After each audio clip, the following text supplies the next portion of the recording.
ആറന്മുള വിമാനത്താവളത്തിനായി നിശ്ചയിച്ച വിവാദ ഭൂമിയിൽ പുതിയ പദ്ധതിക്കായി KGS ഗ്രൂപ്പിന്റെ നീക്കം. ഇലക്ട്രോണിക് ക്ലസ്റ്റർ പദ്ധതിക്കായി KGS ഗ്രൂപ്പ് IT വകുപ്പിനെ സമീപിച്ചു. ഭൂപരിഷ്കരണ നിയമത്തിൽ ഇളവ് വേണമെന്നാണ് ആവശ്യം. പദ്ധതിക്ക് കൃഷി വകുപ്പ് എതിർപ്പും അറിയിച്ചിട്ടുണ്ട്. ആറന്മുള വിമാനത്താവളത്തിനെതിരെ ജനകീയ പ്രതിഷേധമുയർന്ന അതേ ഭൂമിയിലാണ് പുതിയ പദ്ധതിക്കും നീക്കം നടത്തുന്നത്. ആറന്മുളയിൽ വിമാനത്താവളത്തിന് അനുമതി നിഷേധിച്ചതിന് പിന്നാലെ പുതിയ പദ്ധതിയുമായാണ് KGS ഗ്രൂപ്പ് രംഗത്തെത്തിയത്. IT വകുപ്പിന് മുന്നിലാണ് KGS ഗ്രൂപ്പ് അപേക്ഷ സമർപ്പിച്ചത്. IT വകുപ്പ് റവന്യൂ വകുപ്പിനോടും കൃഷി വകുപ്പിനോടും അഭിപ്രായം തേടിയിരുന്നു. എന്നാൽ കൃഷി വകുപ്പ് ശക്തമായി തന്നെ പദ്ധതിയെ എതിർത്തു.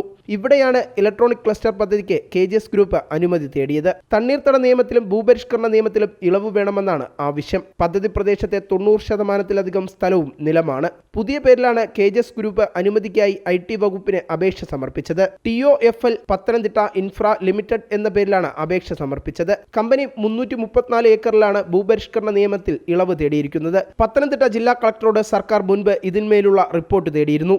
ഈ പ്രദേശത്ത് വെള്ളപ്പൊക്ക ഭീതിയടക്കം കൃഷി വകുപ്പ് ചൂണ്ടിക്കാട്ടിയ പ്രശ്നങ്ങളും ചേർത്താണ് കളക്ടർ മാസങ്ങൾക്ക് മുൻപ് സർക്കാരിന് റിപ്പോർട്ട് സമർപ്പിച്ചത്. ഇതിനു പിന്നാലെയാണ് KGS ഗ്രൂപ്പ് ഇപ്പോൾ പേരുമാറ്റി പുതിയ അപേക്ഷയുമായി IT വകുപ്പിനെ സമീപിച്ചിരിക്കുന്നത്. ആറന്മുള വിമാനത്താവള വിരുദ്ധ സമരസമിതി എന്ന പേരിലായിരുന്നു അന്ന് എല്ലാ രാഷ്ട്രീയ സാമൂഹ്യ സാംസ്കാരിക രംഗത്തെ പ്രമുഖരും ഒരുമിച്ച് ചേർന്ന് പദ്ധതിക്കെതിരെ പ്രതിഷേധമുയർത്തിയത്. ജനം, തിരുവനന്തപുരം.